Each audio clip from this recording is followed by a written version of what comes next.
This episode of NOLA Film Scene is brought to you by the Law Office of Janet McCaffrey. Me Grimlock, me Dinobot leader. It's me, Greg Berger. How's it going? Hi, my name is Paul Rugg, and I'm a voice actor writer, and I'm very happy to be, I think I'm happy to be on NOLA Film Scene, but you'll have to check back later. Maybe this was a mistake. I don't know. And I love New Orleans. Nolans. See, I can do that. Blah, blah, blah, hold up, a lady. Okay. Hey, lady, lady with the thing, with the mic and doing being baby. Okay. Sorry. Hey, hi there. My name is Larry Kenney. Let me check my driver's license. Yep, I'm Larry Kenney, and I'm a voice actor. And you may know me from cartoon series like ThunderCats, Sword of Omens, Come to My Hand, I, Lion-O, Command It. That was me. And a lot of commercials, like Count Chocula, Cocoa Puffs, things like that. But right now, my total focus is here on NOLA Film Scene with you.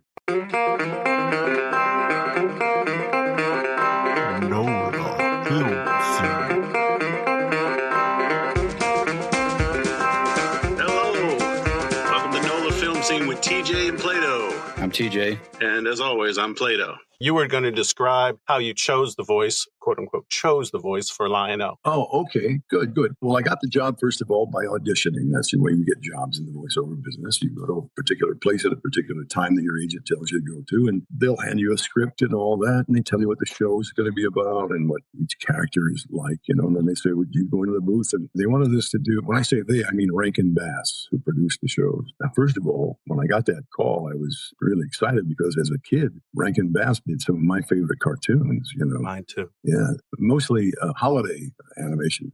Frosty the Snowman with Burl Ives, and Rudolph the Red-Nosed Reindeer with Fred Astaire. Mm-hmm. Now they wanted to do one with Larry Kenney.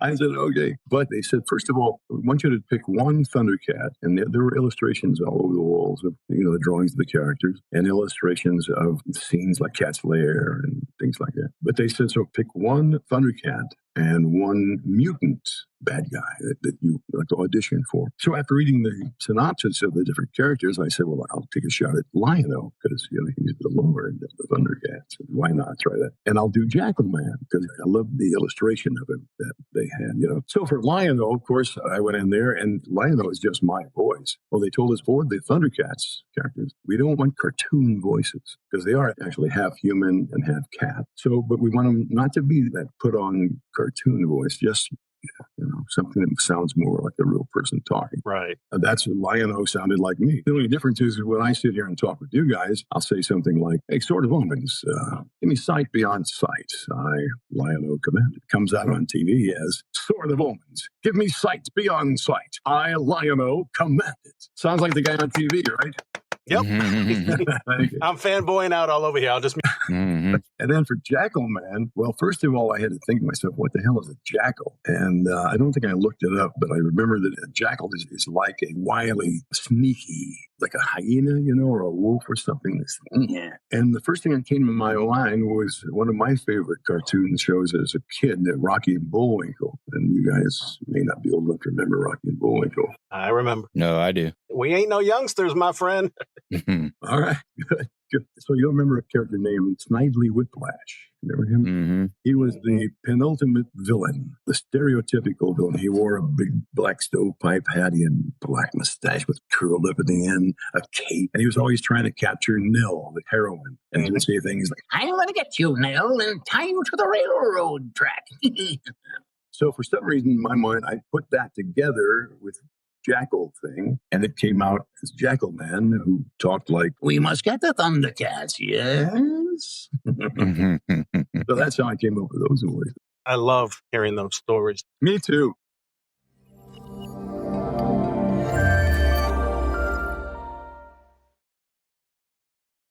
So we did the live stream earlier. I got off, and I know you was, of course, Grimlock. I'm a super Transformers fan back from the 80s. But one of my other favorite cartoon series has just started on Tubi. I've waited years for it to come on. Men in Black, the series. Shoot 'em, Jay. He's a cerebrovasculoid. The brains are in their bottoms. I'm overjoyed. Golden days. 4 incredible seasons, and we finished on a cliffhanger and felt pretty confident we were coming back, but it goes to show you don't know, nobody knows nothing. But man, what writing and what chemistry. It just was such a joy to do and open each new script. I thought it was a very well written, and we had David Warner as Alpha. It doesn't get any better. And Rob Paulson told us about David, how he put it into his contract for Titanic. He got to go play voices and go do Freakazoid, excuse me. So it wasn't Rob, it was Paul Rugg told us. So Yeah, got it. Paul. that man loved what he did. You know what? It's kind of contagious. There's so many of us that feel so grateful and so gifted for the good fortune that we've been able to hold down. I mean, I've been tied to some iconic characters. That's why I tend to do real well on the convention circuit. It's taken me around the world. That part nobody could have predicted. It wasn't really a thing when we were doing it, nor was voice chasers on the web or behind the voice actors. They've gone out of their way to attach faces to the voices. And boy, it's I just got back from Australia, flew thousands and thousands of miles, and had a long line waiting at my table when I stepped out on the floor. It's just crazy. The reach is global. You don't think about that when you're knee deep in scripts in a studio, but it's quite amazing to wake up to that. It's humbling and empowering.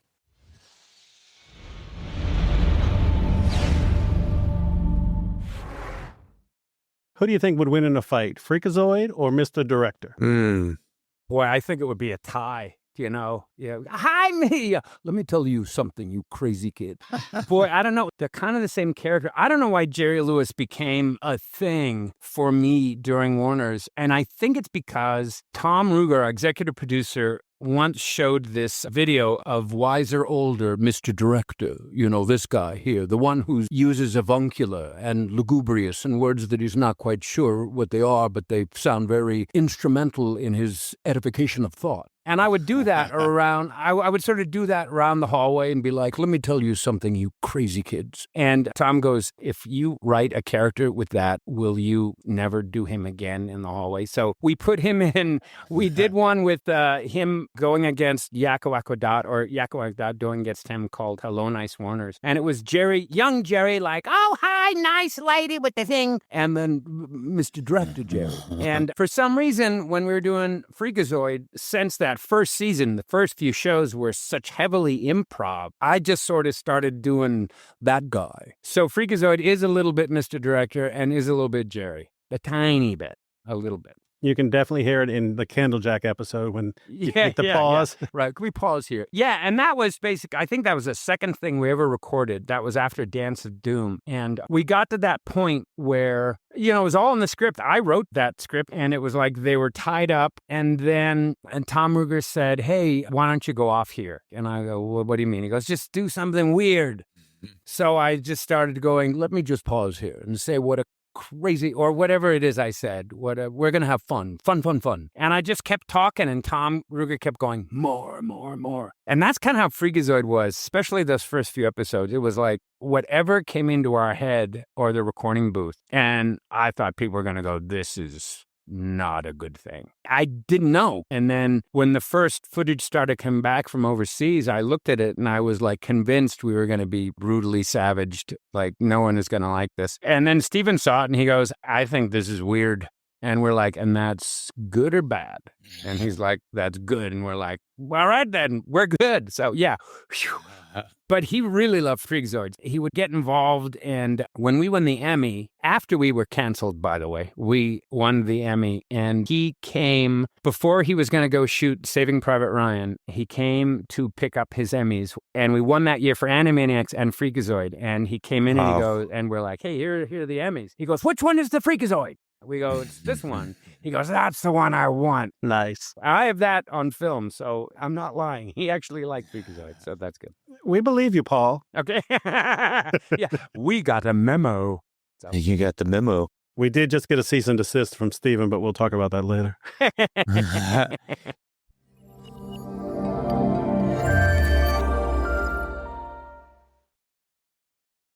Could you pull your favorite convention story, fan interaction, something, give us an exclusive, something fun? We'll be right back. Have you been injured? New Orleans-based actor Jana McCaffrey has been practicing law in Louisiana since 1999, specializing in personal injury since 2008. She takes helping others very seriously, so if you've been injured, Jana's offering a free consultation and a reduced fee to fellow members of the Louisiana film industry. She will handle your case from start to finish. She can be reached at janamccaffrey@gmail.com or 504-837-1234. Make sure you tell her NOLA Film Scene sent you. Speaking of exclusive, already you guys are asking me questions I haven't been asked before, and that's very unusual. I do lots of interviews. Oh, wow. Actually, like 6 this week, and it's usually pretty much the same questions, you know. As John Hurt said to Harry Potter, you ask deep questions, Mr. Potter. So I try to vary it up. So anything in a convention, a fan interaction, a bad fan interaction if you'd like to share. But I've never had a bad fan interaction.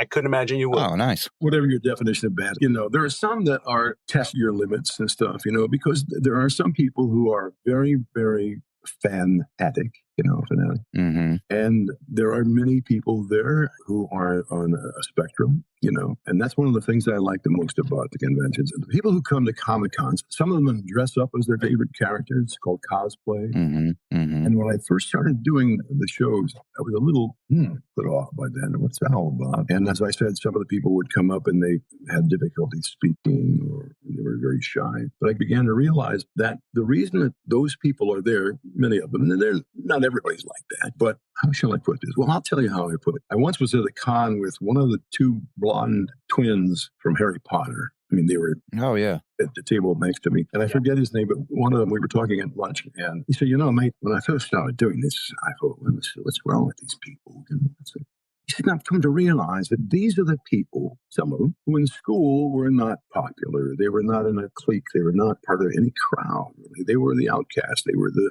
nerds. Well, today, nerds rule, maybe. I mean, you know what I mean? In that thing. And he said, I began to realize that they come here to gather because here at a Comic-Con, it's Nerdville. And we're all like this. And they're the outcasts. The people out in the streets who don't get it are the outcasts. And I love that. I love the fact that you see the smiles on the faces of some of these people who are there who don't fit into a lot of situations, you know. And that's one of the reasons I love it so much is bringing joy to these people. Ever since we did the ThunderCats, what were we talking, 40 years ago, I think. Yeah. When I would meet people or I'd get letters sometimes from people, looking back, I have no idea how they discovered my address. Now it's on the internet, you know. But to this day, people will write me and say, I didn't have that great a childhood. And some of them went into a lot of detail. Most of them didn't, but I know what they mean. They'll say, I didn't have that great a childhood. But when I went into my room and watched ThunderCats or Silverhawks, Tigers, for that half hour, I felt great. That's right. And that, I'm almost crying now because that means so much to me. Yeah. You know, that's why I'm so strict in my loyalty to the legacy of those shows, I think. Mm-hmm. Yeah. Because they brought and still bring happiness to a lot of people. Some of them will really need it. So.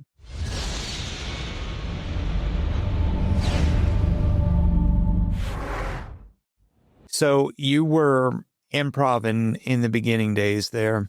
Yeah. Were y'all in individual booths when you were recording, or were you in an open booth where you could see each other and play off of each other? Yeah. Well, yeah. So back then, Andrea Romano, who was our director who did Batman the Animated Series, Animaniacs, SpongeBob, she is amazing. She would throw us all in one room, and we would have those little sound absorber dividers that would come up to maybe shoulder length or a little higher, but we would all sit there, and we were always in the room together. And we did one thing they don't do today at all, is we would rehearse it once. We would all sit there. Andrea would sort of sit at the center, and we were all sort of a curve around her. And she'd go, okay, fade in, angle on. And she would read the script. Everyone would do it. And what that did was, like Ed Asner or Ricardo Montalban, it would be, so I see how you're going to do that. Okay. And then that would inform how he's going to do it. Not done that way today. No.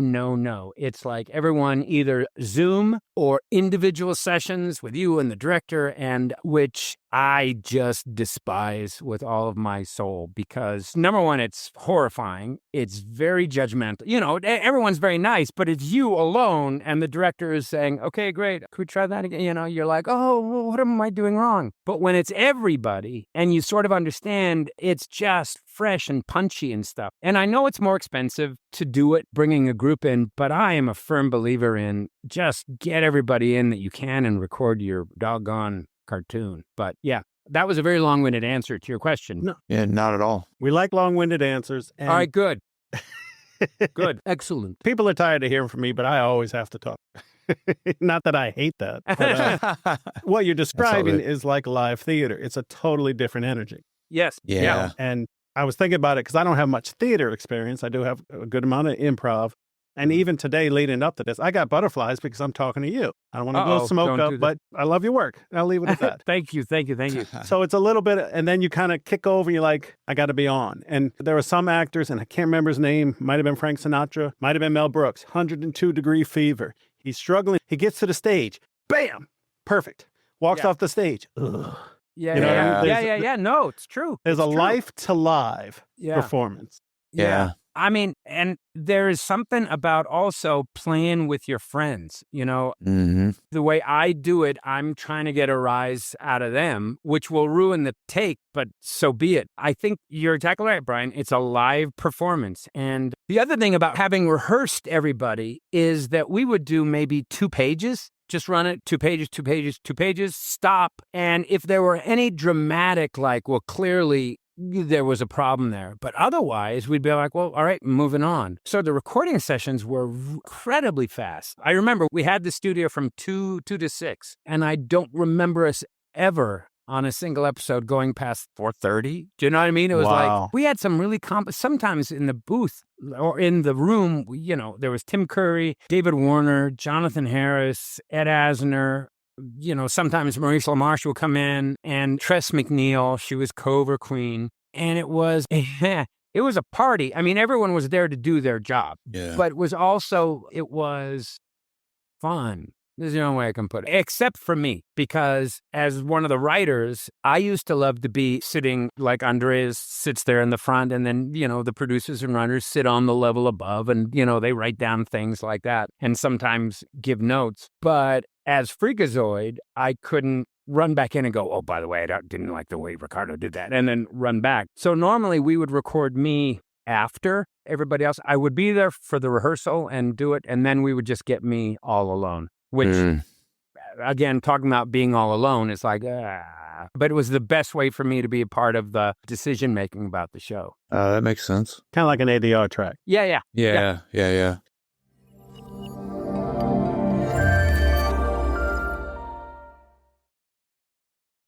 I mean, I'm an actor, stage first, last, and always, but my characters tend to be voice-driven. Not that they're not realized in 3 dimensions, but that's kind of a secret for those who want to be in the industry. They're not really casting voices, they're casting characters. And a character who's realized in 3 dimensions, you know immediately how they sound, or you find out in the audition process. Either way, you have to be sort of grounded in a character before the voice makes any believable sense. And once you're there, the goal in the audition is to surprise yourself while you're surprising them. Because no matter what you bring in, they're going to tinker with it to find out how directable you are. Sure. So to get, and I'm all about in life, in animation, on stage, in any pursuit, you try to make every effort collaborative. So if the writer's giving you 1 million clues, pay attention. If the artist is giving you 1 million more, pay attention. They got there way before we step into the booth. We're like the last in and the first out, and we get a disproportionate amount of the adoration, approval, pick a word. Anyway, I like the collaborative nature of it. So yes, I've always been smitten by voices and what they reveal about the people who have them. That's awesome. And you're not the first actor that has said that that's one of the things that they enjoy about voice work is the collaborative nature of it. Yeah, man. Otherwise, you're missing a large percentage of the opportunity to work artist to artist, and everybody pushes everybody to a higher level. When you were recording in the days of Transformers or Men in Black, any of those, was it the Andre Romano style where everyone was in the room, like a teleplay, or was it like nowadays where it's singular? For me, in those days, I was doing Transformers and G.I. Joe at the same time. Wally Burr was directing both, and he insisted that everybody in a scene be in the room at the same time. He said, and I absolutely agree, that whatever it is becomes more contagious when everybody's present. If it's saving the galaxy, it becomes more urgent. If it's combat and G.I. Joe kind of reality, that becomes, you know what I'm saying, more contagious, more energetic, more bonded. At the same time, I was doing Garfield and Friends, and everybody recorded ensemble at the same time in the same studio. That becomes contagiously silly and stupid and fun. But it also, it builds chemistry between characters. In interactive gaming and more recent animation, it's become the exception rather than the rule. You tend to record isolated with the relationship between you and the director on the other side of the glass. We see each other, but not the way we did in the golden days. I have made friends for life because we were spending as many hours in the studio, in the green room, in the parking lot, as we were, with our families when we left. There was time to really get to know each other, and I bumped into those same people through the course of my career, friends for life. But we see each other in studios like regular, because G.I. Joe and Transformers in particular, I think the casting launched a lot of careers, not just the gig, not just the series, but people who had, thankfully, like me, careers for a lifetime. A lot of versatility in the room. And I think it's when we talked to, maybe it was Rob Paulson, but the energy is like a stage show. Totally. Life and live. I don't know if you know the actor, my brain. Never mind. We'll go back to that. Yeah, not a problem. When it pops in, just interrupt with it. Oh my God. It just was like a total brain lapse. I have that all the time. I call it, picture the car driving down the highway, and then you hit a speed bump and all four wheels are off the ground and you can't get any traction. Start spinning faster and faster. Oh my God. So that's what just happened. And on we go. Live, Yeah. I talked myself out of a question. We're both doing it. Yeah. It's like, what do I say now? Oh my God. That's it. So let's cut to a record and it's not radio. We're back. TJ, jump in and save me at any point. I'm liking watching you flounder a little bit. So I think my personality might be a little bit bigger than TJ's, but in different ways. Like he's a little more introverted and great with tech and, and quiet. But when he comes with that stuff, it's cutting. It's different. I think you complement each other beautifully. Thanks. I think he gets mad when I talk a lot. No, actually, I don't. I got you. I'm just trying to recover, TJ. Thanks for going on with a bit. That bit. I got you. Yeah. I can't follow you, Brian. You're an idiot. Wait, that's what my wife says. Never mind. So let's switch to cons. I'm sorry if I've got some buzzing going on. I can't mute at this point, TJ. It's trying to reconnect even though I'm connected, so I'm not touching anything. Pardon me to the audio gods. Frank Welker used to have the ability to make it sound like the whole studio was arcing. People would dive for cover. I was lucky. Then he turned to me and said, well, it was this or college. He went to college.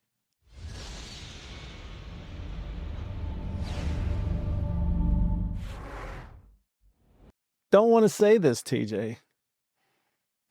I think we're done. I think we're out of time. Yeah, Well, we met as strangers and we leave as friends. Excellent. that's right. Paul, it's been a lot of fun, but get out. All right, fine. Very cool. We hope to see you on the flip side. Okay, cool. I don't want to let you go. All right, well, then you have to come mow my lawn because it needs to be done. So there you go. Okay. Okay. Bye, nice people. Freak out.